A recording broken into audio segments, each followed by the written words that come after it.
ದೇವಿಗೆ ಸಂಬಂಧಪಟ್ಟಿರೋ ಐಟಮ್ ಅಭಿಗ್ ಕೊಡೋಣ ಅಂತ ಗಿಫ್ಟ್ ರ್ಯಾಪ್ ಮಾಡಿ ತಗೊಂಡು ಹೋದೆ. ಎಲ್ಲಾರ್ಗೂ ಗಿಫ್ಟ್ ಕೊಟ್ಟೆ, ಅಭಿಗ್ ಮಾತ್ರ ಕೊಡಕ್ಕಾಗ್ಲಿಲ್ಲ. ಅವ್ರ ಮನೇಲೇ ಇರ್ಲಿಲ್ಲ. ಅಯ್ಯಯ್ಯೋ, ಹೋದ್ ಕೆಲ್ಸ ಮಿಸ್ ಆಗೋಯ್ತೆ. ಹೌದು ಕಣೆ, ಯಾಕಾದ್ರೂ ನಾನು ಆ ಮನೆಗೆ ಹೋದ್ನೋ ಆ ಕೆಲ್ಸ ಒಂದ್ಬಿಟ್ಟು ಬೇಕಿದ್ದು ಬೇಡ್ತಿದ್ದು ಎಲ್ಲವೂ ನಡೀತು. ಯಾವ ಸರೋಜಾದೇವಿ ಬಗ್ಗೆ ಒಳ್ವೊಳಗೆ ಹೆದರ್ಕೊಂಡಿದ್ನೋ ಇವತ್ತು ಅದೇ ಸರೋಜಾದೇವಿ ಎದುರುಗಡೆ ಕೂತ್ಕೊಂಡು ಗತ್ತಿಂದ ಊಟ ಮಾಡ್ದೆ. ಅವ್ರನ್ನ ತಿನ್ನೋದಕ್ ಬಿಡದೆ ಪ್ರಶ್ನೆ ಮೇಲೆ ಪ್ರಶ್ನೆ ಕೇಳಿ ಕೇಳಿ ತಲೆ ತಿಂದೆ. ಆದ್ರೆ ಅಭಿ ಒಬ್ರು ಸಿಗ್ಲಿಲ್ಲ. ನಮಗ್ ಟೈಮ್ ಬೇರೆ ತುಂಬಾ ಕಮ್ಮಿ ಇದೆ. ಅದೇ ತುಂಬಾ ಟೆನ್ಷನ್ ಆಗ್ತಿದೆ.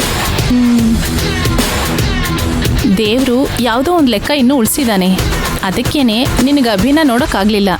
ಅವ್ರು ಸಿಕ್ಕಿದ್ರೆ ನಮ್ಮ ಅಕ್ಕನ ತೊಂದರೆ ಆ ನಿಮಿಷದಲ್ಲೇ ಸಾಲ್ವ್ ಆಗ್ತಾ ಇತ್ತು ಕಣೆ. ಸರಿ ಬಿಡು ಪರಿ, ಈಗಷ್ಟೇ ಅರ್ಜುನ್ ಸರೋಜಾದೇವಿ ಎಲ್ಲ ನಿನಗೆ ಕ್ಲೋಸ್ ಆಗಿದ್ದಾರಲ್ಲ, ಅದನ್ನ ಯೂಸ್ ಮಾಡಿ ನಿನ್ ಕೆಲಸ ಮುಗಿಸ್ಕೋ ಅಷ್ಟೇ. ಅದೇ ಪ್ಲಾನ್ ಇರೋದು.